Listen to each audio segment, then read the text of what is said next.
cantar esta canción. 미술 좋아하세요? 근데 같이 즐길 친구가 없다고요? 괜찮습니다. 방미가 있으니까요.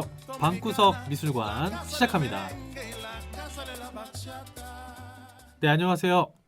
미술관함 남자 미남입니다. 네, 오늘도 어김없이 방구석의 문을 열어봅니다. 네, 어김없이 오늘도 방구석의 문을 열고 저와 함께 이 자리에 앉아주신 애청자 여러분들 감사드리다는 말씀, 또 기쁘다는 말씀 이렇게 드리면서 방송을 시작해 보려고 합니다. 네. 어쨌든 이제 설 연휴네요. 예, 지금 설 연휴기도 하고 다들 새해 복 많이 받으시고 복을 많이 받는 게 뭘까 이런 생각들을 좀 하게 되는데 복을 많이 받는 게 뭘까요? 아마 각자 생각하는 복들이 있겠죠. 네. 이 복이라는 단어도 굉장히 추상적인 단어이기 때문에 자기가 이제 귀에 붙이면 귀걸이, 코에 붙이면 코걸이 그렇게 되는 단어잖아요. 이 복이라는 게. 그렇죠? 그래서 각자 생각하시는 복이 아마 다를 거라고 생각을 합니다. 네. 뭔가를 추구한 걸 이뤄내는 게 복일 수도 있고 자신한테 뭔가를 이제 얻는 것이 복이라고 생각하시는 분들도 있을 거고 그렇죠? 네. 근데 제가 좀 생각하는 이 복은 만족할 줄 아는 게 결국엔 복이 되지 않나라는 그런 생각이 됩니다. 네. 결국엔 무엇이 됐든 만족하지 않으면 사람은 이제 결핍을 느끼고 고통을 느끼게 되고 그렇게 되잖아요. 물론 이제 결핍을 느끼는 게 이제 자신이 뭔가를 움직이게 하는 힘이 되기도 하지만 그 결핍이라고 하는 지점을 자기 스스로 어떤 기준을 잡거나 원칙을 잡고 컨트롤하지 못하면은 이제 그거는 끝없는 갈증으로 이제 이어지는 것들이기 때문에 결국에는 어떤 자신이 갖고 있는 것들에 대한 어떤 만족 이런 것들이 제일 좀 중요하다고 생각을 해요. 여러분들은 어떠신지 궁금하고요. 여러분들 지금 일상을 말하는 거죠. 네, 그래서 복이라고 한다면 뭔가 저는 충만이 돼야 되지 않나 생각합니다. 충분히 만족할 수 있는 것, 그렇죠? 네, 거기 안에 평안이 있을 것이고 충분히 만족할 수 있는 지점에 바로 내 곁에 있는 내 주변을 볼 수 있게 되죠. 네, 그래서 내 곁에 누가 있고 어떤 사람들이 있고 그 사람들이 어떤 생각과 어떤 느낌을 감정을 갖고 생각하고 있고 그걸 내가 어떻게 대할 수 있는지에 대한 것들은 결국에는 그런 만족에서부터 시작이 되지 않나 생각을 합니다. 네. 그래서 그렇게 충만할 수 있는 또 설 연휴가 되셨으면 좋겠고요. 소중한 가족분들과 함께 또 오늘 그리고 내일 올해 한 해가 그렇게 되셨으면 좋겠습니다. 네, 오늘 방송은 제가 김창렬 편을 좀 준비를 해왔어요. 네, 그래서 제목은 제가 아마 물방울은 무엇인가 이렇게 아마 지었을 겁니다. 네, 그거 그대로 오늘 방송은 제가 물방울이 무엇인지에 대해서 같이 한번 찾아 나가보는 저와 그리고 우리 청취자 여러분들과 함께 물방울의 의미가 무엇인지 이런 것들을 찾아보는 시간이 될 것이고 그 물방울의 의미는 이제 결국에는 김창렬 편이기 때문에 우리 김창렬 화가님에게 물방울은 무엇인가 이것에 대한 이제 한번 나름의 우리의 해답을 정답이 아니고요 해답 네, 다양한 이제 답들이 무한하게 존재할 수 있는데 그 중에서 우리 방송에서 한번 이 방구석 미술관에서는 어떤 해답을 찾아볼 수 있을까에 대한 그런 좀 부분이라고 할 수가 있겠어요. 네, 어차피 정답이 이제 있는 영역이 아니라는 거 다들 아시죠? 네, 그렇기 때문에 제가 뭐가 정답이다라고 말할 수도 없고요. 그 어느 누구도 그렇게 말을 할 수가 없습니다. 네, 그 김창렬 화백의 물방울이 어떤 의미다, 이게 진리다라고 얘기할 수 있는 게 존재하지 않고 존재할 수도 없기 때문에 오늘은 그 존재하지 않는 거에 대해서 우리가 또 역시 자유롭게 생각해보고 느껴보는 그런 시간이 되셨으면 좋겠어요. 네, 그래서 오늘 방송 역시 정답을 찾으려고 한다면 굉장히 무료한 시간이 되실 수 있는 그런 방구석의 미술관 얘기를 하도록 하겠습니다. 뭐 아시듯이 김창렬 이제 화백님이라고 보통 우리가 대조 얘기할 수 있고 뭐 선생님이라고도 얘기하지만 저는 역시나 작가님이나 화가님으로 보통 얘기를 하겠습니다. 그래서 올해 이제 세상을 떠나셨죠. 얼마 전 일입니다. 한 달 정도 이제 된 것 같습니다. 그래서 향년 92세 1월 5일에 이제 세상을 떠나셨죠. 네, 그래서 되게 뭔가 이 매체에서도 되게 많이 이제 회자가 되고 좀 그랬었던 걸로 제가 기억을 합니다. 보통 우리가 미술가가 이제 세상을 떠나게 되었을 때 이렇게 대중적으로 많이 이렇게 매체에서 사실 많이 회자가 되진 않거든요. 예, 보통 그래요. 음. 근데 사실 우리 김창렬 저기 작가님께서 세상을 떠나시기 전에 사실 얼마 전에도 우리 서세옥 화백님께서도 세상을 떠나셨죠. 그래서 서세옥 화백님이 세상을 떠나실 때도 좀 많이 매스컴에서 회자가 되기도 했었었고 김창률 화백님도 좀 회자가 많이 됐었던 걸로 저는 느꼈습니다. 근데 참 이 미술가 모르겠어요. 요즘에 참 미술에 대한 관심들이 많아진 것 같습니다. 여러 가지 원인들이 있을 거라고 보고 그 원인 중에 일조한 사람이 이제 저이기도 하겠죠. 어쨌든간 여러 원인들이 있을 건데 여러 원인들이 있죠. 이제 SNS 제 생각에 소셜 미디어의 영향도 굉장히 큰 거라고 생각이 돼요. 예, 소셜 미디어를 통해서 이제 매스미디어에선 다루지 않던 다양한 주제들과 다양한 대상들을 이제 그 소셜 미디어, 이제 미디어 이미지나 영상을 통해서 우리가 노출이 되게 됩니다. 퍼블릭이 노출이 되게 되는데 과거에 이제 대중매체에서는 절대 다루지 않았던 그러한 소재라든지 테마라든지 대상들이 이제 소셜 미디어에서는 개개인들이 이제 자신의 관심사를 공유하다 보니까 저도 그 중에 한 명이잖아요. 예, 그래서 공유하다 보니까 퍼블릭 대중들이 정말 다채로운 것들을 이제 인지하기 시작하게 된 거죠. 저는 그 중에 하나가 이제 미술이라고 봅니다. 그리고 미술이라고 하는 것이 시각적인 이제 비주얼 아트이기 때문에 시각적인 것을 자극하는 영역이기 때문에 그렇기 때문에 이미지나 영상이라는 매체에 굉장히 잘 맞아 떨어지는 부분들이 있고 그런 것들이 이제 지금 우리 사회 전 세계적인 현상이라고 보긴 힘들고 재밌는 게 이제 한국 사회에서 이제 미술에 대한 관심들이 높아진 상황이 된 거죠. 그러한 SNS의 영향, 소셜 미디어의 영향, 그러니까 더 본질적으로 얘기하면은 미디어가 굉장히 진화를 이뤄가고 있고 미디어 자체도 굉장히 다채널, 다분화가 되어가고 있는 이런 현상 상황 속에서 다양성의 논의는 자연스럽게 생길 수밖에 없는 화두고 그런 과정 안에서 이제 미술이라는 것도 그 매체의 속성에 맞게 굉장히 많은 분들에게 관심을 갖기 시작한 것 같다라는 저 생각을 합니다. 그런 영향도 있고 또 그런 과정 안에서 이제 대중매체에 있는 연예인 셀럽이라고 얘기하는 그 분들도 이제 미술에 관심을 갖게 자연스럽게 되면서 미술에 관심 가지는 여러 이제 연예인 분들이 계시죠. 그런 분들도 아마 미술에 대한 관심에 일조를 했다라고 좀 생각이 되고 또 뭐 제 방구석 미술관 그렇죠 하고 있는 저도 뭐 일조를 하고 있다는 생각도 들고요. 그런 것들이 있고 여러 가지 영향들이 있겠죠. 그런 과정 속에서 이렇게 한 미술가 분이 세상을 떠나게 되는 것들이 좀 매스컴에서 많이 회자가 되고 이런 것들이 시대가 많이 또 변화가 되고 있다라는 것들을 또 보여주는 하나의 증거가 되지 않나라는 그런 생각이 들어요. 뭐 앞으로 장기적으로 계속 미술에 대한 어떤 관심들이 계속 생길지 아닐지는 뭐 아무도 알 수가 없겠죠. 예, 하나의 어떤 유행이 될 수도 유행으로 시작돼서 꺼지는 문제일 수도 있을 것이고요.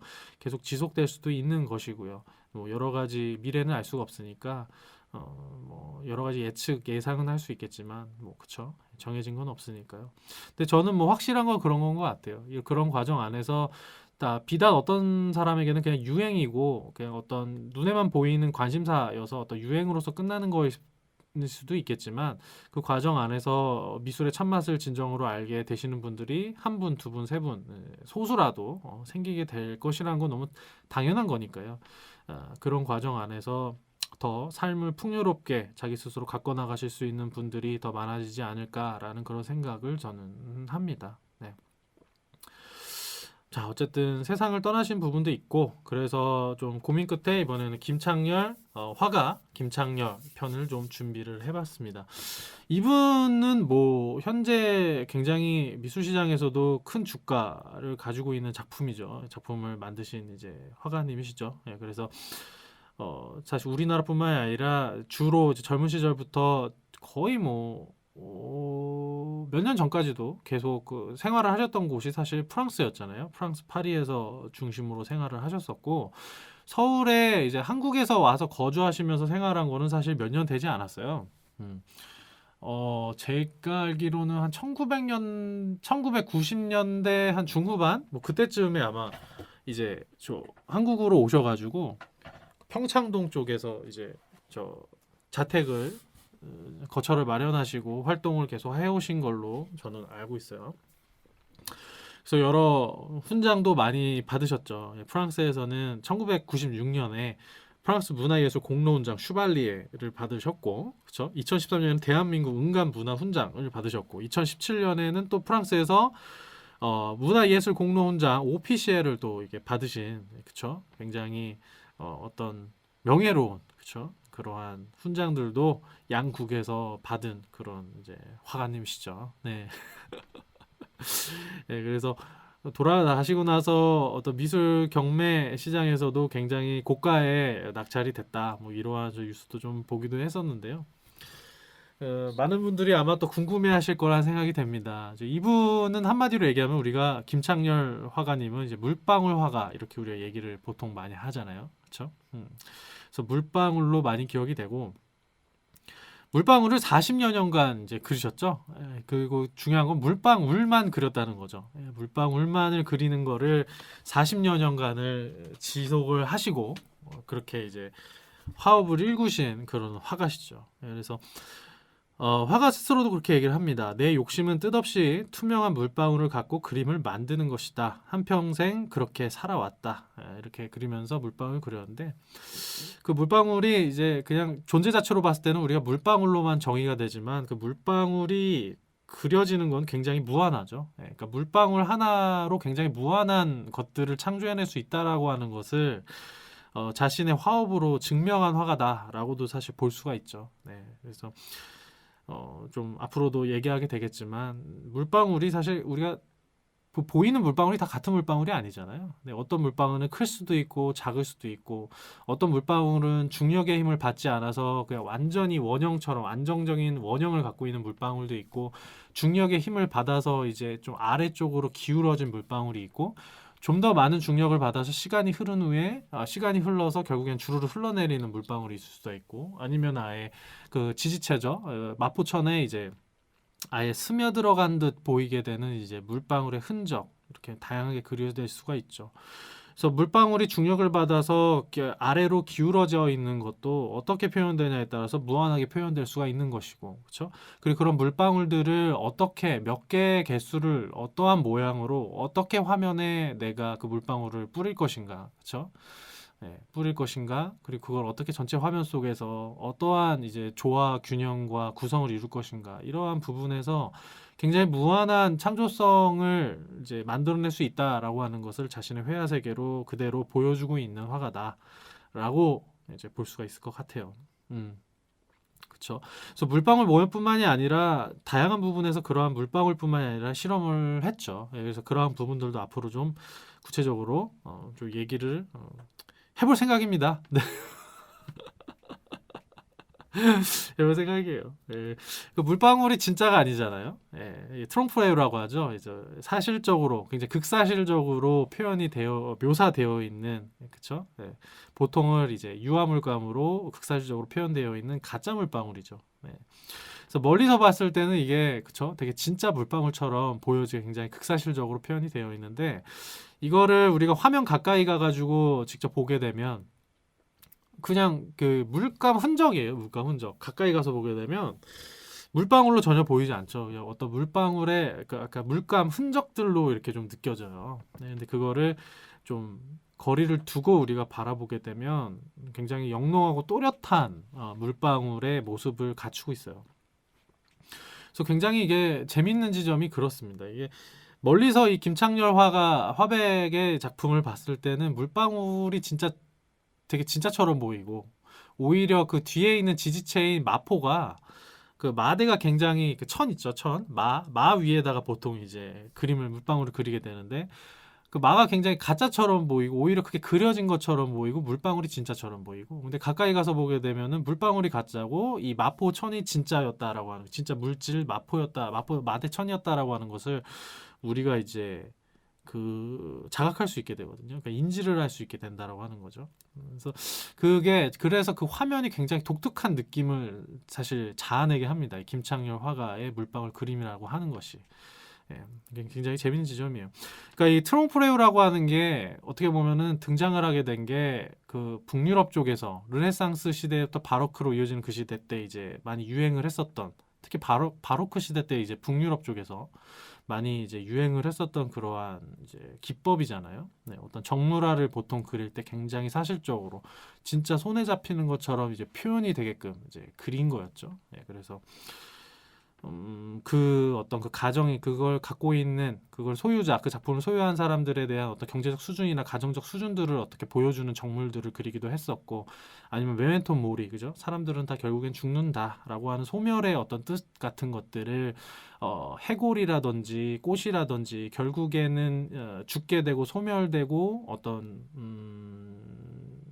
식게 되고 죽게 되는 이러한 대상들을 이제 그려넣음으로써 죽음을 잊지 않는 어떤 메멘토 모리의 어떤 그 교훈 이런 것들을 효과적으로 전달하는 기법적인 측면에서 나왔던 게 바로 이 극사실적인 표현, 그렇죠? 이 트롱프 레오라고 표현이 되는 건데,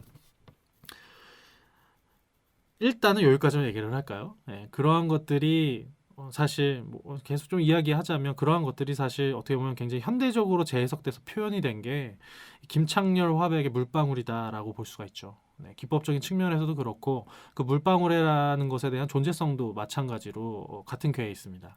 네, 그래서 어떤 말인지 궁금하시다. 지금 제가 한 말이 이제 이해가 되시는 분들도 있을 거고 아니신 분들도 있을 건데 그건 거는 괜찮습니다. 오늘 방송을 같이 저랑 듣다 보면은 자연스럽게 아시게 되는 부분이 될 거고요. 예, 그냥 얘기하다 보니까 조금 얘기하게 됐습니다. 예, 그래서 어쨌든 이분이 그러한 극사실적인 표현을 하고 굉장히 단순한 화면에서 물방울을 구성을 해놓거든요. 그래서 이분을 이제 학술적으로 미술사적으로 분류를 할 때는 이 극사실주의다 아니면 단색화다 뭐 이렇게 얘기가 많이 나옵니다. 극사실주의로도 당연히 이제 분류가 될 수 있겠죠. 굉장히 리얼하고 사실적인 물방울을 그려내고 있으니까. 1970년대쯤에 미국 뉴욕에서 유행을 했었던 극사실주의적인 기법에 사실 이 화백도 영향을 받았다라고 좀 볼 수가 있죠. 그 비슷한 시기에 미국 뉴욕에서 활동을 하기도 했었었고요.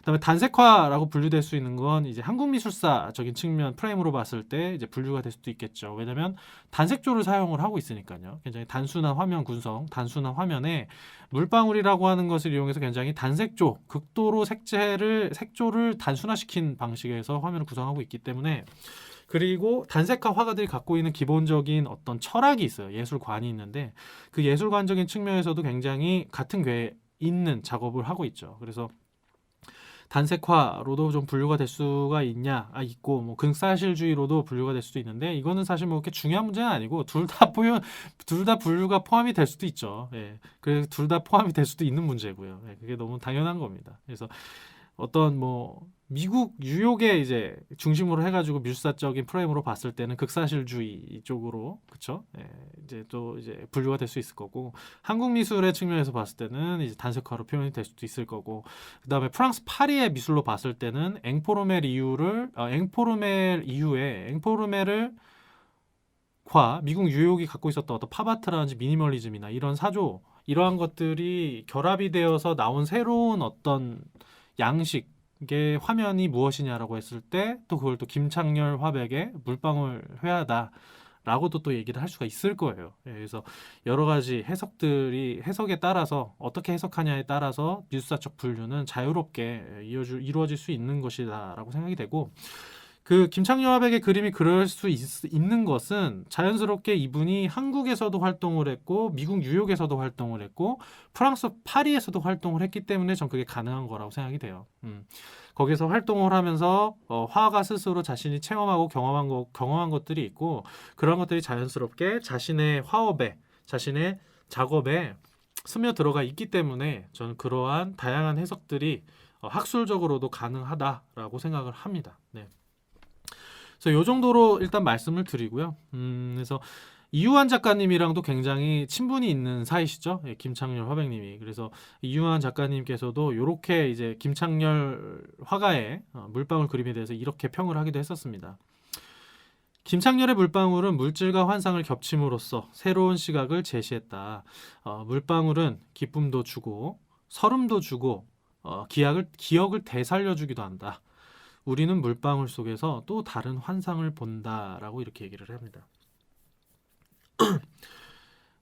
이 부분들이 어떤 의미인지 사실 제가 앞에서 얘기한 부분들이랑 좀 궤가 통하는 얘기이기도 한데요. 오늘 저와 함께 또 방구석에서 뒹굴면서 얘기를 나누시다 보면 또 이 이우환 작가님의 이 작품에 대한 생각이 어떤 의미인지도 좀 더 피부에 와닿으시지 않을까라는 그런 생각이 됩니다. 저도 항상 방송을 시작하면서 느끼는 거지만 생각하는 거지만 오늘 방송이 또 어떻게 진행이 될까 되게 궁금해요. 왜냐면 제가 뭔가 딱 정해놓고 그쵸? 어떤 말할 거 다 정해놓고 얘기하는 것이 아니고 전체적인 틀만 어느 정도 제가 마련해놓고 거기 안에서 그때 얘기하는 과정 안에서 자유롭게 생각하고 느끼는 것들을 여러분들과 함께 나누는 그러한 방송이 이 방구석 미술관이고 저는 그것이 가장 미술을 얘기할 때 가장 근본적이고 가장 확실하고 가장 의미 있는 방식이다라고 저는 생각을 합니다. 그래서 미술을 사랑하는 사람이라면 이것을 절대 싫어하지 않을 수 없다라고 저는 그렇게 생각을 하고요. 그래서 그렇게 방송 오늘도 시작을 해볼게요. 그래서 오늘도 어떻게 진행이 될지 궁금해요. 잘 만들어질 수도 있고 아니면은 개판을 칠 수도 있겠죠. 근데 저는 그게 다 아름다운 것 같아요. 어떤 인생이라고 하는 것이 사람이라고 하는 것이 완벽한 존재는 존재하지 않고 모든 사람을 다 만족시킬 수 있는 존재는 존재하지 않습니다. 그렇지 않습니까? 그런 측면에서 저도 누구를 다 모두 다 만족시키고 싶은 생각이 없고요. 다만 중요한 건 제 자신을 만족시키는 게 일단 가장 중요하지 않겠습니까? 제가 이걸 했을 때 즐겁고 기쁘고 에너지가 넘치고 그러한 과정과 결과가 돼야 되는 것이다라고 생각을 하고요. 그런 과정을 함께 즐겨주실 수 있는 분들이 저와 간접적으로나마 방송을 통해서 함께 그러한 삶의 기쁨을 나눌 수 있다면 저는 그 삶이 가장 가치 있고 충만한 삶이다라는 생각을 가지고 살아가고 있습니다. 네. 굳이 뭔가를 인위적으로 꾸미고 싶지 않아요. 네. 우리 김창렬 화백이 그렇듯이 말이죠. 네.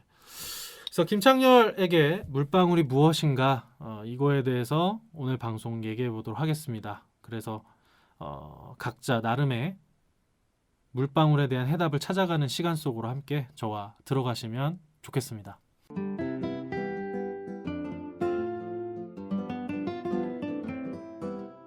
네, 김창렬 화백님의 이제 물방울 작품 같은 경우는 굉장히 우리가 쉽게 접근을 볼 수가 있죠. 일단은 뭐 원본은 아니지만 우리가 지금 바로 방구석에서 쉽게 볼 수 있는 방법은 검색을 하시면 됩니다. 그렇죠? 네, 검색 엔진에서 김창렬 화백, 김창렬 화가, 김창렬 이렇게 김창렬만 검색하시면 우리 DJ DOC의 김창렬과 같이 나오게 됩니다.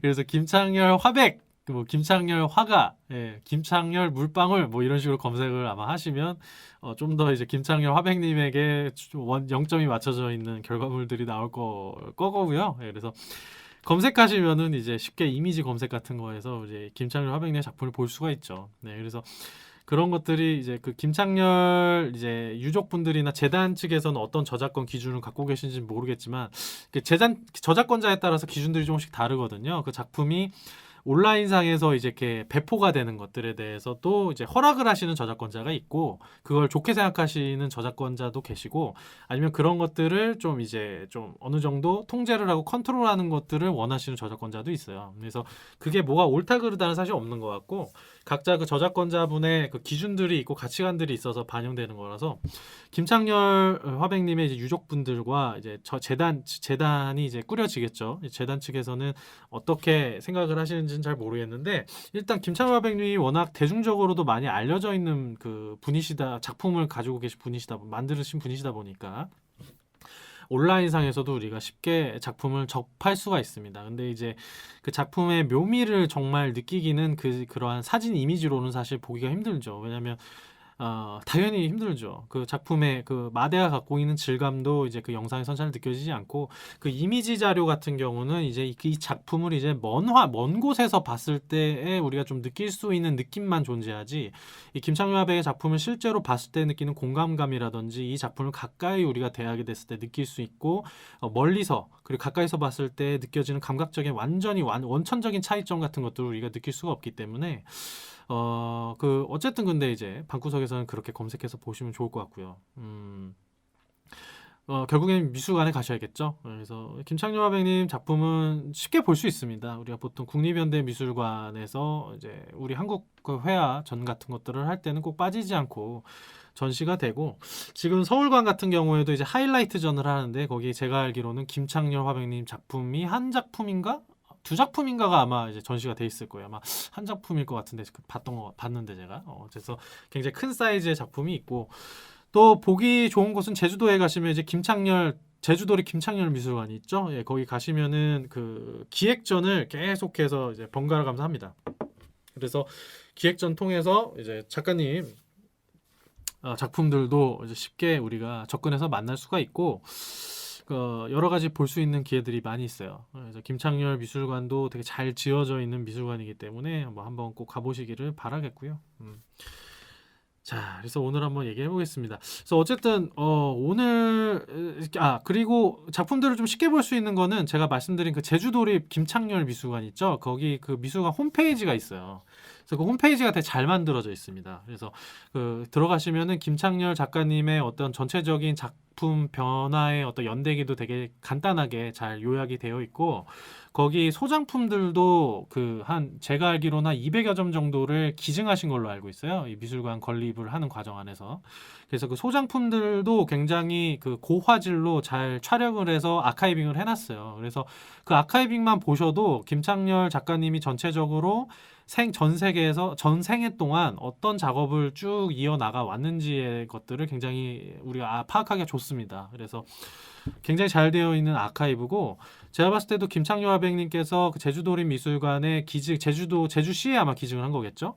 제주도에 기증을 한 거겠죠. 제주도에 기증을 하신 것도 어떤 전체적인 균형감을 잡고 이제 기증을 하신 것 같아요. 이제 작품 초기부터 말년까지의 전체적인 흐름들을 쭉 한눈에 볼 수 있는 그러한 작업으로 쭉 균형감 있게 기증을 하신 것 같더라고요. 그래서 그 소장품 아카이빙만 보셔도 충분히 작품들을 쭉 보게 아마 좋으실 겁니다. 네, 그래서 그렇게 좀 팁을 드려보고, 제가 컷캐스트가 그러니까 고민이 돼요. 이 컷캐스트를 올려도 될까? 이 이미지를 따로, 그쵸? 온라인상에서 많이 이제 우리가 나눠지고 있긴 하지만 고민이 됩니다. 일단은 그렇게 제가 작품들을 좀 도판들을 보실 수 있다, 쉽게 접근할 수 있다라는 것들을 좀 말씀을 드리고요. 네, 그렇습니다. 김창렬 얘기를 해보죠. 네, 제가 이렇게 이름만 말하더라도 좀 이렇게 좀 예의 없다 이렇게 좀 생각하시지 않으셨으면 좋겠어요. 편의상 그렇게 진행을 하는 거니까요. 그렇게 봐주시면 좋겠고요. 자, 1929년에 태어납니다. 평안남도 맹산에서 태어나셨대요. 이 12월 24일, 그쵸? 크리스마스 이브 때 태어났어요. 그래갖고 삼남 삼녀 중 장남으로 이제 태어났습니다. 이 맹산이라는 곳이 이제 익숙하지 않으실 수 있는데, 이 맹산은 그 평양에서 북쪽에 있는 그 마을이라고 합니다. 그래서 그 산악지대에 있는 작은 산촌이다라고 좀 볼 수가 있을 것 같아요. 이 맹산에서 태어나셨고, 평생 언제가 제일 좋으냐라고 이제 저 화가에게 물어보게 되면 바로 이 어린 시절 때가 가장 좋았다라고 얘기를 해요. 이때는 자기가 왕자였다고 이렇게 얘기를 합니다. 그래서 할머니, 할아버지가 모두 다 자신을 사랑해줬고, 삼촌, 외삼촌, 외할머니 모두 잊을 수 없는 분들이다라고 이렇게 좀 회상을 하시기도 합니다. 그만큼 어린 시절이 가장 행복하고 자신에게 빛났고 아름다웠던 시절이다라는 거라고 이렇게 말씀하는 거를 볼 수가 있을 것 같고요. 아마 많은 분들도 내가 지금까지 살면서 언제가 제일 좋았냐 하면은 이제 어린 시절을 떠오르시는 분들도 많지 않을까라는 생각이 됩니다. 그래서 나는 어떨까?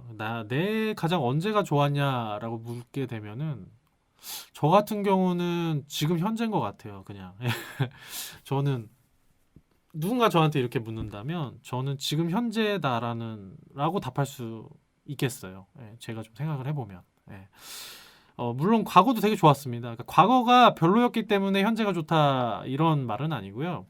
어린 시절도 되게 행복한 일들이 많았고, 학창 시절 때도 행복한 일들이 있었고, 대학 시절도 참 저는 되게 빛났던 시절이었다고 생각해요. 제 스스로. 예. 그래서 근데 그 과정 안에 저도 어려운 일들이 있었습니다. 누구나 다 그렇듯이 어려운 일들이 이제 항상 있었었던 것 같고요. 예, 그런데 그럼에도 불구하고 저는 가장 언제가 제일 좋으냐라고 한다면 저는 지금 바로 현재라고 다라고 얘기할 수 있겠어요. 예. 아무래도 이 김창렬 작가님께서 이렇게 얘기하는 거는 어린 시절 이후에 너무나도 고난이 많았던 이제 역사를 갖고 있잖아요. 예, 그래서 1929년에 태어나신 것 자체가 일제 강점기 하에 있었고 해방 이후에도 사실 우리 한반도 상황 자체가 정치적으로 좌우 이념 대립이 굉장히 극심했었던 상황이잖아요. 예, 그 당시 때는 뭐 생각이 이념이 다르다는 이유만으로도 그 사람을 죽일 수 있었을 때였잖아요. 이 말이 좀 심한 게 아니라 실제로도 그랬었었고 한민족 간에 많은 학살이 자행이 됐었던 그런 시대였다는 거는 다들 알고 계실 겁니다.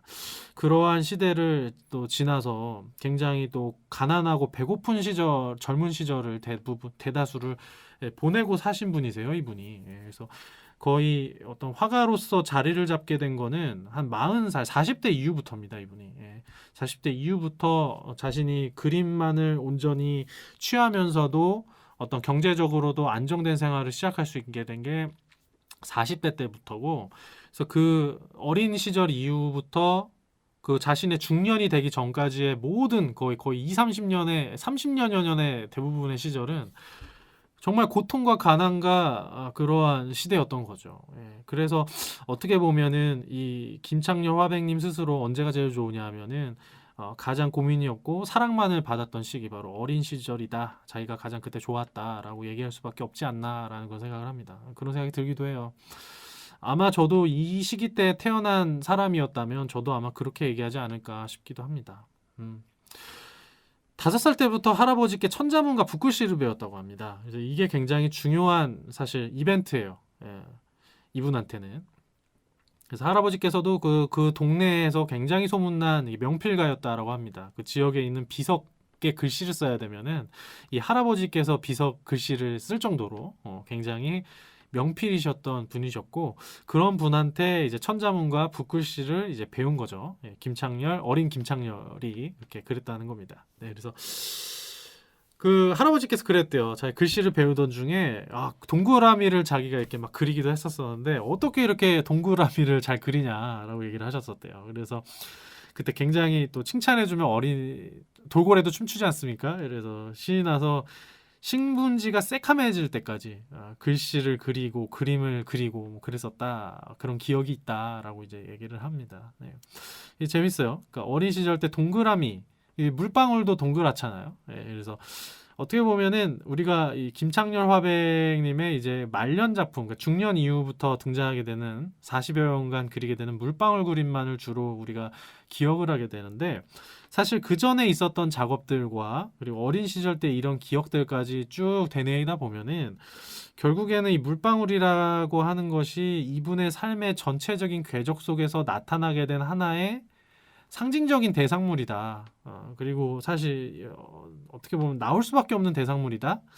가장 자기 스스로 중요하게 여길 수밖에 없는 대상물이다라고 이렇게 또 우리가 결론을 지어볼 수도 있어요. 한번 이어서 얘기를 계속 해볼게요. 네, 그래서 이런 어린 시절 때에 이제 천자문을 공부하고 할아버지께 그리고 붓글씨를 쓰고 이러한 것들이 1980년대부터 이제 등장을 본격적으로 하게 되는 천자물과 물방울이 조합이 된 이 회기 연작, 그죠? 이 이름을 회기라고 이름을 지었죠. 그래서 이 회기 연작의 영감의 원천이 사실 되는 부분이기도 합니다. 네, 이렇게 어린 시절부터 물방울이라는 게 계속해서 이제 등장하는 하나의 그 영감의 원천이 되게 된 거죠.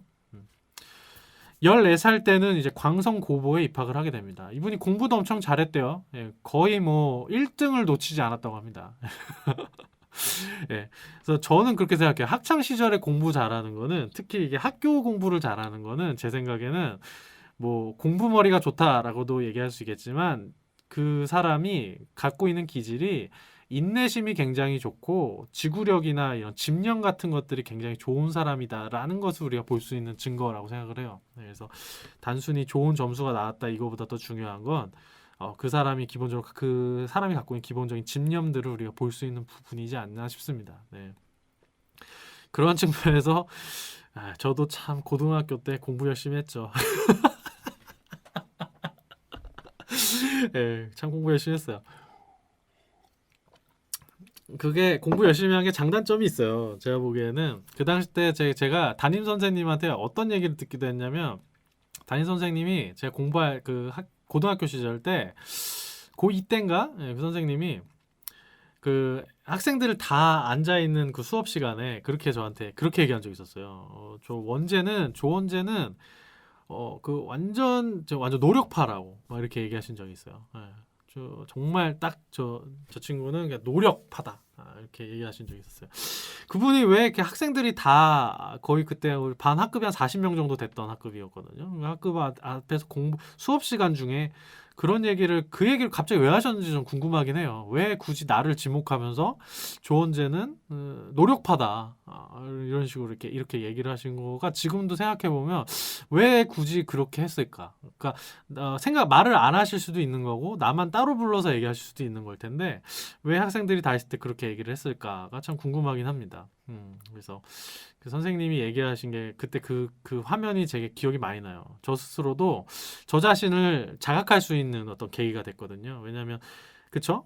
타인이 보는 내 자신이 더 객관적일 수 있잖아요. 그래서 그분은 많은 학생들을 봤었던 선생님이시고 그런 측면에서 학생들을 봤을 때 그 학생들의 댐댐이나 학생들의 기질이나 학생들의 스타일을 굉장히 이렇게 어떤 떡잎을 보는 사람이 제 생각에 초등학교, 중고등학교 선생님이라는 생각이 드는데 그분이 봤을 때 저는 그 노력파다라고 이렇게 보신 거잖아요. 그래서 그게 저한테 되게 인상 깊었어요. 내가 굉장히 그런 노력을 할 수 있는 능력을 갖고 있는 사람이구나라는 거를 그 선생님의 말씀을 통해 가지고 제가 이제 스스로 자각할 수 있는 계기가 되기도 했죠. 네, 어쨌든 참 뭐 그런 것들이 있습니다. 어쨌든 이 고등학교 시절 때 이 외삼촌이 데생을 가르쳐 줬대요. 외삼촌께서도 뭔가 화가셨나 봐요. 전체적인 배경은 잘 모르지만 이 외삼촌께서 데생을 가르쳐 주고 하셔서 그 영향으로 화가가 되기로 결심을 하게 되는 계기가 됐다라고 이렇게 좀 말을 하고 있고요. 이분 나이 16살 때 바로 1945년 때 고3 때입니다. 고3. 이 고3 때 바로 해방을 하게 돼요. 이 중요한 시기에. 그렇죠? 고3 때 해방을 맞이합니다. 근데 앞에서도 말씀드렸듯이 해방을 하고 나서 우리 민족이 이제 평화와 자유를 찾을 거다라는 굉장히 그 희망에 부풀어 있었을 때이기도 한데 또 혹자는 그렇게 얘기도 합니다. 혹자는 그 해방하는 그때가 사실 굉장히 기다릴 만큼 기다렸기 때문에 많이 지쳐 있었을 때였대요. 그래서 해방을 했을 때 정작 정말 해방이라는 실현이 되니까 기쁜지 아닌지 뭐 그런 감정들도 없었다라는 저는 이제 증언 그 당시 때 시기를 살았던 분의 이제 증언을 제가 텍스트로 옛날에 본 적이 있었거든요. 그래서 그런 분들도 계시기도 하셨다고 하는데 어쨌든 기다렸던 자유와 평화는 없었고 그 당시 때 이제 정치적인 좌우 이념 대립이 굉장히 갈등이 극심했었죠. 그래서 그 당시 때 뭐 사상이 다른 게 굉장히 큰 각자의 사적인 관계 안에서도 큰 영향을 미치던 그런 시대였잖아요. 그래서 이 당시 때 반공주의자로 오해를 받아가지고 그 유치장 신세를 지기도 했었다라고 합니다. 김창렬 화가님이. 그래서 이 광복 직후다 보니까 좌우 이념이 극심한 속에 각자 쉽게 말해서 삐라라고 이제 보통 우리가 얘기를 했었죠. 그 유인물들이 막 남쪽에서는 북쪽으로 날리고 북쪽에서는 남쪽으로 날리고 이런 이제 그 이념 사상을 이제 부르짖는 이런 유인물들이 막 자주 막 뿌려졌다라고 하죠. 제 어린 시절 때도 사실 이제 동네 산에서 막 놀다 보면은 동네 산에서 그런 유인물들이 막 이렇게 발견되기도 하기도 했었거든요. 지금은 이제 그런 일은 없지만 이런 유인물이 어린 시절 많다 보니까 자습 시간 때 그 유인물에 적혀 있는 한자를 이제 따라서 적고 있었대요. 그냥 적고 있는데 그거를 지나다니다가 이제 걸려가지고 그걸로 이제 오해를 받아가지고 너 반공주의자지? 왜냐면 이분은 그 당시 때 맹산에 계셨잖아요. 북쪽에 계셨던 분이신데 너 반공주의자지 이렇게 된 거죠. 남측에서 올라온 유인물을 이제 적다가 걸린 거니까. 그래가지고 반공주의자로 낙인이 찍혀가지고 감시당하는 인물이 됐다고 합니다. 근데 이 사건 이후로 학교에 다시 돌아오니까 학교에서 굉장히 영웅이 돼 있었대요.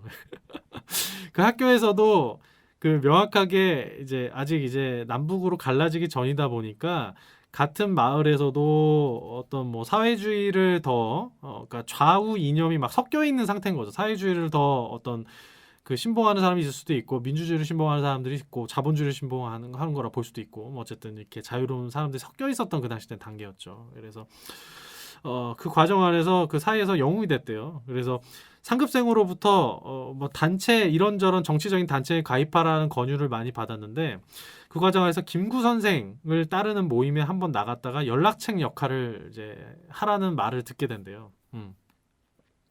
근데 이제 그러한 이유 하나만으로 그게 오해를 또 받아서 수배를 갑자기 받게 됐다고 합니다. 이 김창률 화백님이. 예.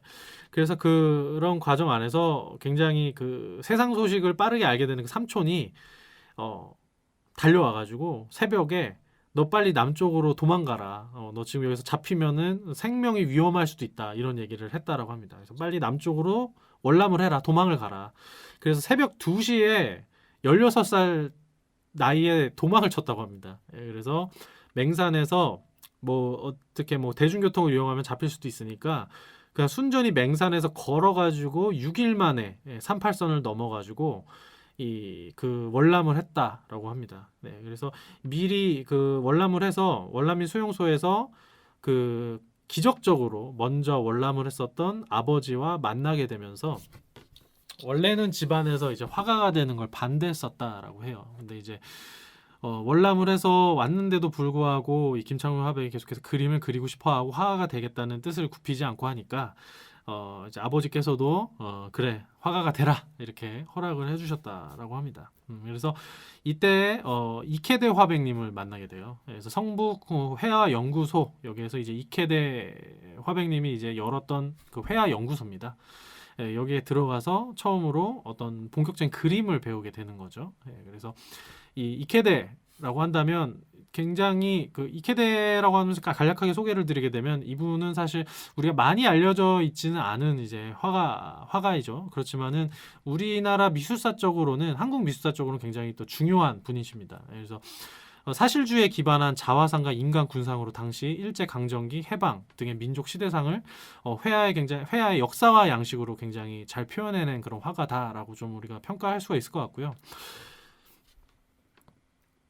그 이분은 어떤 정치적으로 그 기록상으로 보면 어떤 정치적으로 어떤 이념에 치우쳐져 있던 분은 처음에는 아니셨다라고 해요. 그래서 그 해방 이후에 좌우 이념 분열이 굉장히 대립이 심했던 시절에 어떤 화가라면 어떤 정치적 이념에 치우치지 않고 어떤 그 한민족의 어떤 그 정신과 정기와 그런 것들을 담아낸 어떤 한민족의 어떤 정치에 어떤 치우치지 않는 미술 양식을 창안해야 한다라는 그런 뜻을 가졌었던 분이신데 시대는 사실 많은 사람들을 혼란에 빠뜨렸죠. 예, 한국전쟁 이후에 이제 서울에 살고 계셨는데 북한군이 처음에 이제 그 서울을 점령하게 되잖아요. 예, 그런 과정에서 많은 화가들에게 거의 뭐 서울에 있던 모든 화가들에게 그렇게 강압을 했죠. 예, 그래서 그 사회주의 리얼리즘에 북한을 찬양하는 그렇죠. 북한군과 그다음에 김일성을 찬양하는 어떤 초상화를 그려라라는 그런 강압이 이제 들어오게 되고 그 강압이 들어왔을 때 이제 그 화가들이 선택을 해야겠죠. 근데 이제 이케대 화백은 그 당시 때 이제 그릴 수밖에 없었나 봅니다. 그래서 김일성 초상화를 이제 그리게 되고 이게 이제 서울이 이제 한국군에 의해서 이제 수복이 됐을 때 그런 그림을 그렸다는 사실 때문에 포로 수용소에 갇히게 됩니다. 갇히게 되고 그 이후에 이제 한국 전쟁이 끝난 이후에 이 포로를 남북이 서로 교환하는 과정에서 이게 되게 참 풀리지 않는 미스테리인데 이 이케대 화백이 그때 북을 선택했다고 해요. 예, 북을 가족들이 남해 있는데도 불구하고 북을 선택해서 그냥 북쪽으로 가게 된다라고 합니다. 그래서 그 이후 행적은 사실 우리가 어떤 화업을 이루었고 그 이후 행적에 대해서는 사실 잘 알려져 있지가 않아요. 그래서 한 1960년대에 사망을 했다 정도로만 좀 우리가 알고 있는 정도고 그 이후에 대해서는 우리가 잘 알지 못합니다. 네, 그래서 남한에서는 이제 북으로 건너간 월북화가다라는 이유로 정치적인 금기 대상이 이제 됐었었고 그래서 계속해서 이 이케데 화백에 대한 어떤 화업에 대한 연구라든지 어떤 언급 자체가 계속 안 됐었습니다. 근데 이제 1980년대 중후반 때 이제 그 월북 화가들에 대한 해금 조치가 이제 이루어지게 되고요. 그래서 1991년도에 이제 미술관 회고전이 처음으로 이제 이루어지게 되고 이러면서 이케데 화백님도 이제 우리 미술사에 기록이 되고 많이 회자가 되고 있는 이제 지금 현재는 그렇죠. 화가라고 볼 수가 있어요. 그래서 이분도 이제 김창렬 화백님께서 굉장히 존경하시는 분입니다. 그래서 이 이케데라는 이름만 들어도 가슴이 떨리고 자신의 유일한 스승이다라고 이렇게 김창렬 이제 화가님이 얘기를 하시는 분이세요. 네, 그래서 보통 우리나라 이제 근대 회화전을 가게 되면은 이케데 화백님의 작품은 빠지지 않고 등장을 하게 됩니다. 그래서 이분의 대표작이 이제 그 자화상이 있죠, 자화상, 그렇죠? 예, 자화상이 존재를 하게 있어요. 그래서 풍경화, 전형적인 한국적인 풍경을 뒤에다 두고 자신이 앞에서 이제 화구를 들고 굉장히 또렷한 눈빛으로 정면을 바라보고 있습니다. 이제 그러한 표현을 하고 있고 굉장히 강하고 밝은 색채로 표현을 하고 있어요. 자신이 어떤 민족의 화가로서 자신의 어떤 화가로서의 뜻을, 굳건한 뜻을 굉장히 표현하고 있는 그런 자화상이라고 좀 볼 수가 있고, 그 이외 대표작으로는 이제 해방 이후의 모습이라든 해방 이후에 어떤 그 민족의 어떤 기쁨이라든지 울분이라든지 어떤 평화와 자유가 찾아오는 것에 대한 기대감을 표현한 군상 작품들이 되게 많이 있죠. 그래서 그 군상 작품들은 우리가 대표적으로 프랑스의 화가들 들라크루아라든지, 그렇죠? 대표적으로 들라크루아죠. 들라크루아의 어떤 그 자유의 여신을 그린 그림이라든지, 예, 군상들을 굉장히 잘 표현해낸 화가잖아요. 예, 그것을 굉장히 많은 영감들을 좀 얻어왔다라고 좀 얘기를 하기도 하죠. 예, 실제로 그런 영향들이 많이 보이기도 하고요. 자, 그다음에 1948년 19살 때 그래서 결국에는 서울대 미술대학에 입학을 하게 됩니다. 예, 그런데 이것도 역시 시대 장난으로 인해 2년이 채 안 돼서 대학교 2학년 때 한국 전쟁이 이제 발발을 하게 되죠. 네, 그래서 이걸로 이제 학업이 강제적으로 중단이 되게 됩니다. 네. 그래서 길거리를 가다 강제로 끌려가가지고 인민의용군에 강제로 입대를 하게 됐대요. 네, 그래서 그 과정 안에서 전쟁의 참상들을 스스로 목격을 하게 됩니다.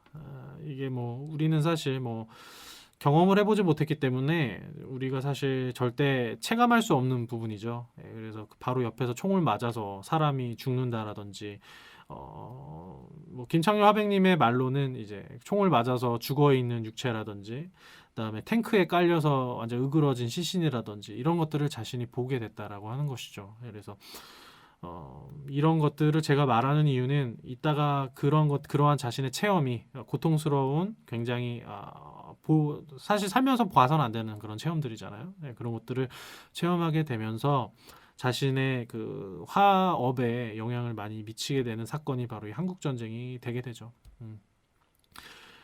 중학교 동창 180명 중에 살아남은 게 겨우 60명이다. 그렇죠? 그 3분의 2의 젊은이들의 3분의 2 정도가 다 이 전쟁으로 생명을 잃게 된 거예요. 예, 그래서 그러한 얘기를 화가 스스로도 이제 하기도 하고요. 자신의 5살 아래 누이도 이때 이제 잃게 됩니다. 예, 그래서 그 무덤 앞에서 종일 울었던 그런 기억도 있다라고 하게 되고요.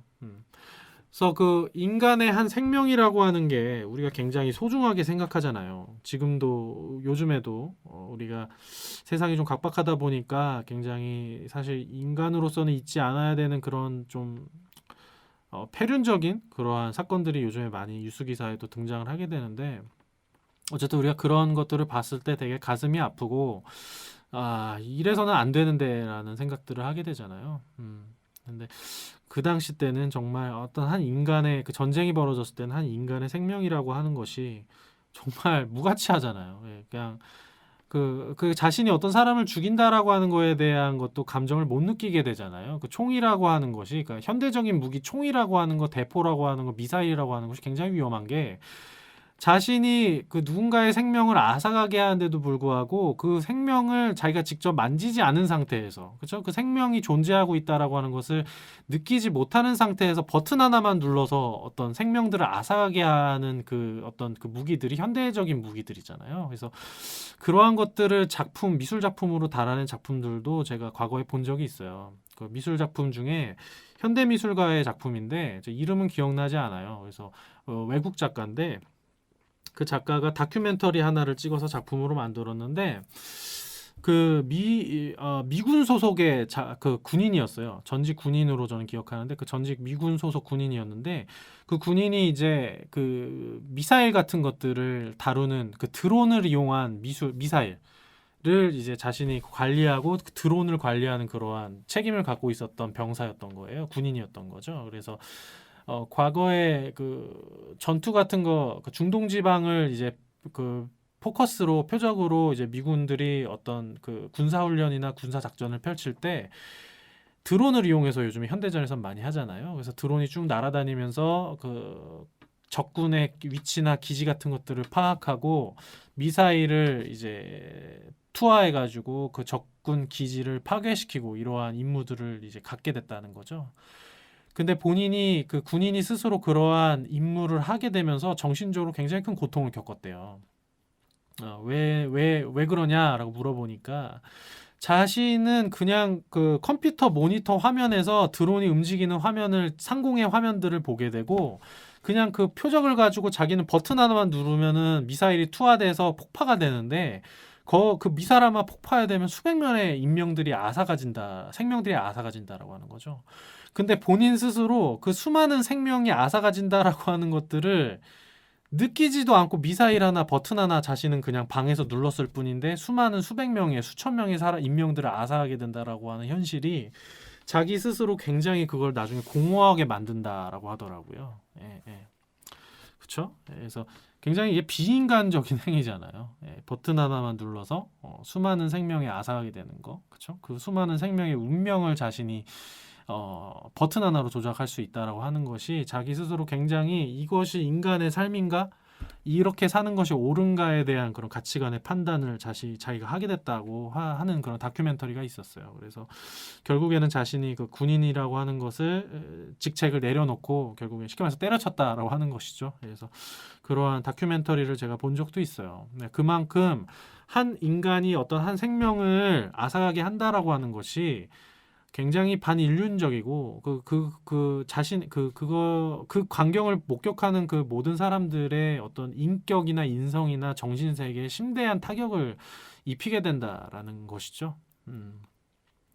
제가 이걸 왜 굳이 이렇게 얘기를 계속 했냐면은 김창렬 화백님이 그 당시 때 겪었었던 전쟁의 고통을 우리가 조금이라도 공감을 하고 공감이라고 하는 것을 그래도 조금이라도 할 수 있어야 이분의 화업이 이어가는 걸 우리가 그나마 공감을 해볼 수가 있어요. 예. 그래서 제가 이렇게 얘기를 하는 겁니다. 네. 그렇지 않겠습니까? 그렇죠? 공감이 없는 예술은요, 아무런 가치가 없어요. 예. 근데 차갑게 이론적으로 정리가 되어 있고 나열되어 있는 텍스트에서는 그러한 공감의 요소가 발견될 수 없습니다. 예. 그러니까 미술이라고 하는 것이 예술이라고 하는 것이 그리고 인간의 삶이라고 하는 것이 그리고 그 인간의 삶이 뱉어내는 예술이라고 하는 것이 진정에 무엇이라는 것을 우리가 체감하고 깨닫고 그런 과정에서 예술을 즐기는 과정 안에서 존재하는 거 안에서 우리한테 정말 중요한 게 무엇인가에 대해서 생각해 볼 필요가 있는 거죠. 예, 그리고 저도 오랜 기간 동안 예술을 즐기면서 제 스스로 그거를 깨닫게 됐어요. 네.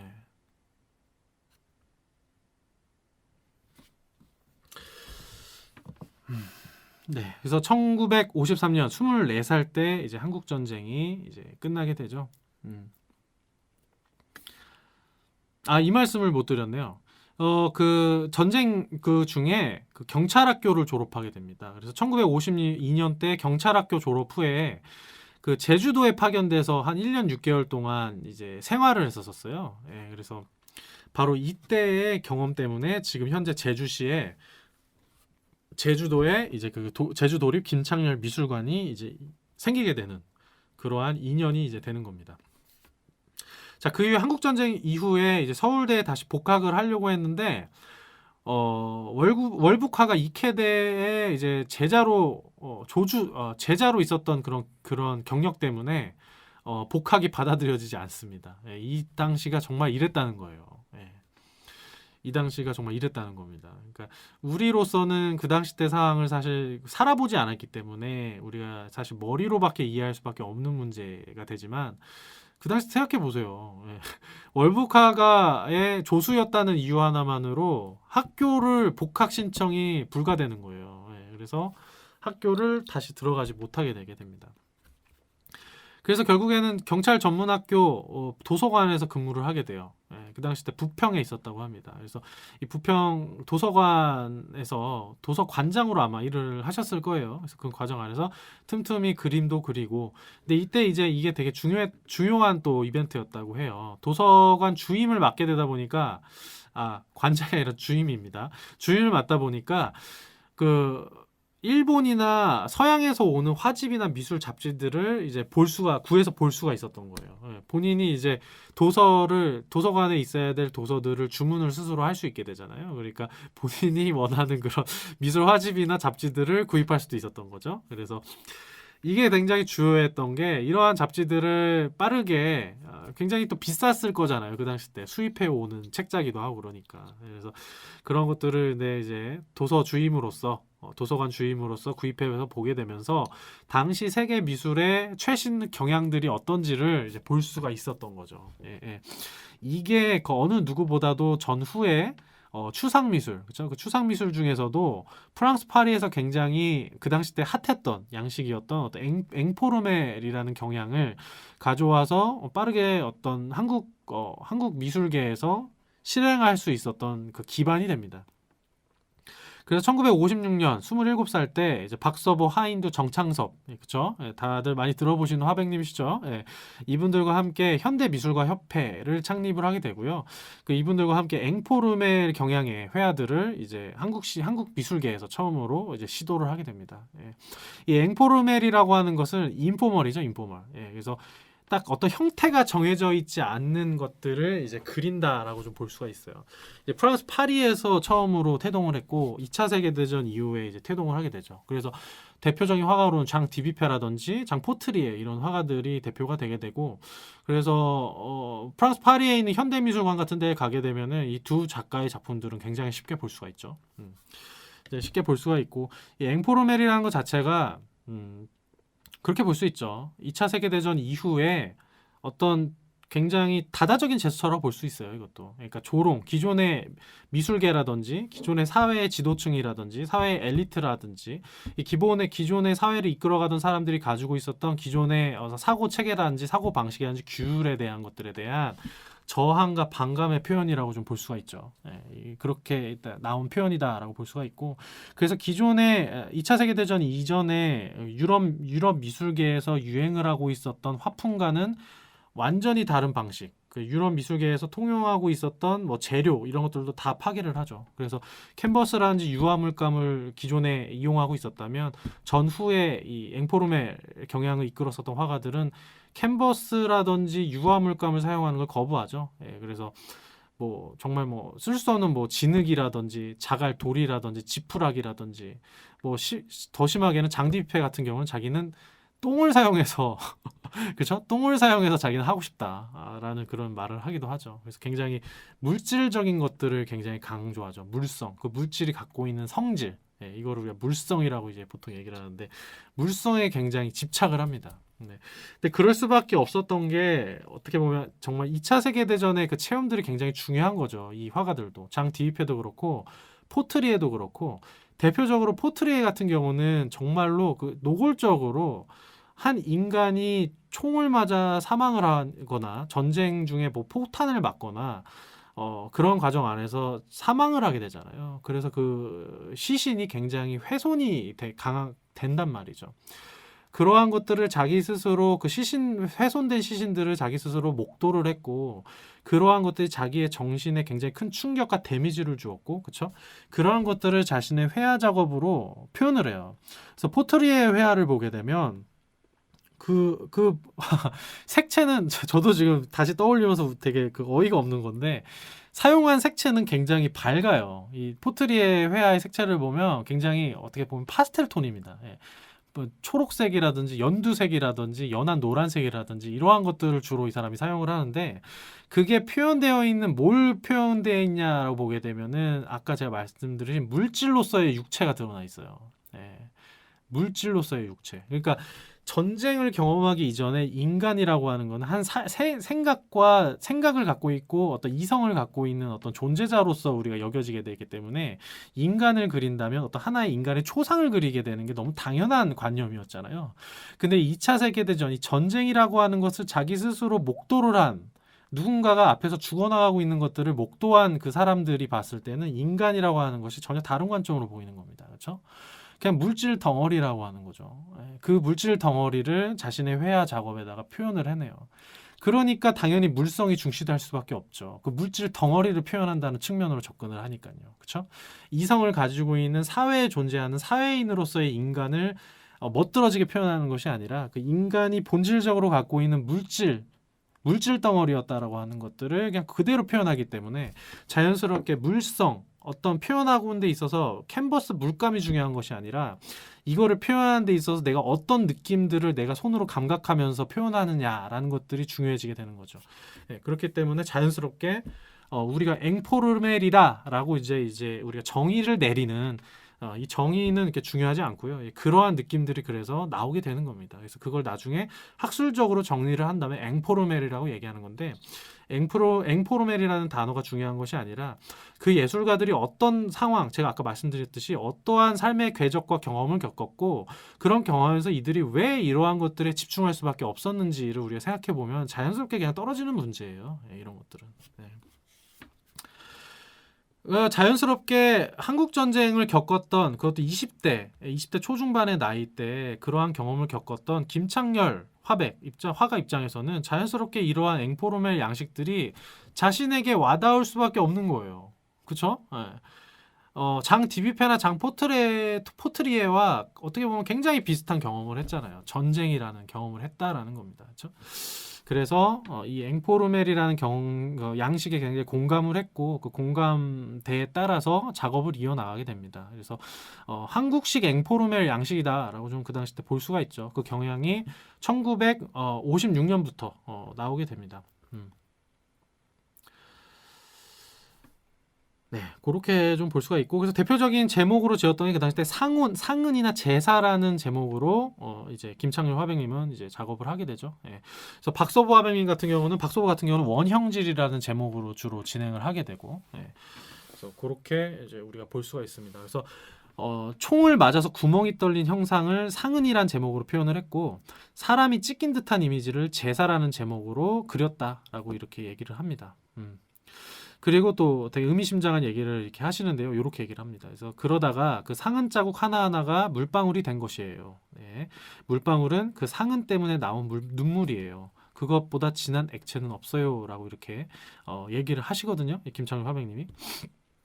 그래서 굉장히 이게 중요한 지점입니다. 그래서 맨 처음에 이 앵포르멜이 등장했을 때 물방울이 이제 떠올랐던 상황은 아니죠. 화가 스스로. 그래서 자신이 봤었던 전쟁 상황에서 봤었던 그 총을 맞고 찢겨져 나가는 그 육체의 모습들을 봤고 자신에겐 그게 큰 트라우마와 정신적인 고통으로 남아 있고 그러한 것들을 자신이 캔버스에 그대로 표현하는 데 있어서 파리에서 태동했었던 앵포르멜이라고 불리는 그 장 디비페나 포트리에의 그림 스타일들이 자신에게 큰 영감의 원천이 됐고 그러한 것들을 자신은 상은이나 제사라는 제목으로 표현을 해내고 있는 것이죠. 그래서 이 김창렬 화백님의 상은이나 제사 이런 것들도 굉장히 작품 찾기 쉬워요. 인터넷에서 김창렬 상은, 김창렬 제사 이렇게 치시면 나오게 되고요. 쉽게 이렇게 또 보실 수 있는 부분입니다. 그래서 김창렬 미술관, 제주도에 있는 미술관 가시면 또 작품 전시들이 되어 있어요. 그래서 그런 것들도 몇 점 이렇게 보실 수 있게 되어 있고. 그래서 그것이 나중에 어떤 그 상은이라는 제사. 그래서 이 작품들을 보시게 되면은 작품들이 눈물을 흘리고 있다라는 생각이 많이 들어요. 이 김창렬 화백님의 앵포르멜 양식의 이 당시 때 작품들을 보면 되게 눈물을 흐느껴서 울고 있는 것 같다라는 되게 느낌이 들고 그게 어떤 죽은 영혼들을 전쟁으로 인해서 무고하게 죽어나간 그 많은 영혼들을 달래는 사람들의 입장에서의 눈물로 여겨지기도 하고요. 아니면은 그 죽은 호국 영령들이 흘리는 그 영혼들의 슬픈 눈물이라고 느껴지기도 해요. 그래서 이 당시 때 김창렬 화백님의 제사 상은 이 작품들을 보게 되면 마치 내가 그냥 제사장을 보고 있는 느낌이에요. 그 제사. 그러니까 제가 제사를 저희가 올릴 때 앞에다가 상을 놓고 거기에 제사 이제 그 제산물들을 쭉 올려놓고 앞에 이렇게 절을 하게 되는 그러한 우리가 공간의 어떤 그 상황이 펼쳐지게 되잖아요. 그래서 이 김창렬 화백님이 그 당시 때 제사나 상은의 작품들을 보게 되면 마치 그 제사상을 보고 있는 좀 느낌이 들고 그 제사상 뒤편에서 영혼들이 이미 세상을 떠나신 영혼들이 눈물을 흘리는 것 같다는 그 느낌이 들어요. 그러니까 내가 제사장 앞에 있는 느낌이 드는 거죠. 작품 앞에서 보고 있을 때. 그렇죠? 그러한 느낌들을 자아내고 이러한 제사상 앞에 영혼들이 세상을 떠난 영혼들이 눈물을 흘리고 있는 그 눈물 자국들이 진화가 되어서 결국에 우리가 알고 있는 물방울이 되었다라고 좀 볼 수가 있어요. 이게 굉장히 중요한 포인트라고 좀 전 생각이 되고 앞으로 좀 얘기를 계속 해나가면서도 좀 얘기를 더 해나가 볼게요. 그리고 사실 좀 더 제가 좀 더 깊게 생각해서 말씀을 드리면 저는 그런 생각도 들어요. 뭐 전후 파리에서 아까 말씀드렸듯이 장 디비페나 포트리에 등의 화가들에 의해서 앵포로멜 경향이 탄생이 됐잖아요. 근데 그 파리 태생의 양식이 한국 화가 그러니까 2차 세계대전 과정 안에 있기도 했지만 한국 전쟁은 또 다른 거잖아요. 한국 전쟁을 겪었던 한국인 화가가 앵포로멜의 경향을 한번 영감을 받고 그 이후에 이 앵포로멜의 경향의 어떤 뜻을 좀 더 이어받음 계승하면서 한국적인 동양의 정신이 반영돼서 표현될 수 있다면 그것이 어떻게 표현될 수 있고 어떻게 진화될 수 있는가를 보여준 게 제 생각에는 저는 김창렬 화백이라고 생각이 돼요. 네. 그래서 사실 그래서 한마디로 말씀을 드리면 제 생각에는 파리에서 나타난 앵포르멜 경향이 굉장히 추상적이고 즉흥적이잖아요. 예, 즉흥적이고 충동적인 화면이란 말이에요. 그거는. 근데 그거를 고도로 단순화시켜서 어떻게 보면은 미국 뉴욕에서 태동했던 미니멀 아트의 경향까지도 포섭이 되고 그 과정 안에서 동양적인 정서와 정신들까지도 들어오는 과정 안에서 이것이 진화가 될 수 있다면 어떻게 진화가 될 수가 있느냐를 몸소 작품으로 보여준 화백이 저는 바로 이 김창렬 화백이라고 생각이 돼요. 그래서 김창렬 화백의 작품을 우리가 평가를 할 때 단순히 물방울 회화라는 것만 보면서 얘기를 할 수도 있겠지만 또 단색화라는 경향과 연결을 해서 얘기를 할 수도 있겠지만 저는 이 1960년대 중후반에 나왔던 파리에서 등장했고 우리나라에서 등장했던 이 앵포름의 경향에서 연결이 돼야 되는 거라고 생각해요. 그래서 그 연결 지점이 있고 그러한 것들을 같이 우리가 생각을 해보면서 또 작품을 이거는 조금 뭐 작품 자체를 감상한다기보다는 그냥 작품 자체를 학술적으로 보는 거죠. 예, 저는 뭐 작품 자체를 보기도 하고 학술적으로도 보기도 하니까요. 저도 작품을 즐길 때 그래서 작품을 볼 때 앵포르멜이 계승돼서 진화되는 과정으로 좀 물방울이라고 하는 것을 좀 볼 수가 있을 것 같아요. 자, 그래서 그 이후에 1965년 36살 때 이제 미국 뉴욕으로 가게 됩니다. 네, 그래서 뉴욕으로 가서 한 4년 동안 이제 머물게 돼요. 네, 그래서 이 4년 동안 머물게 되는 거는 2부에서 시작하겠습니다.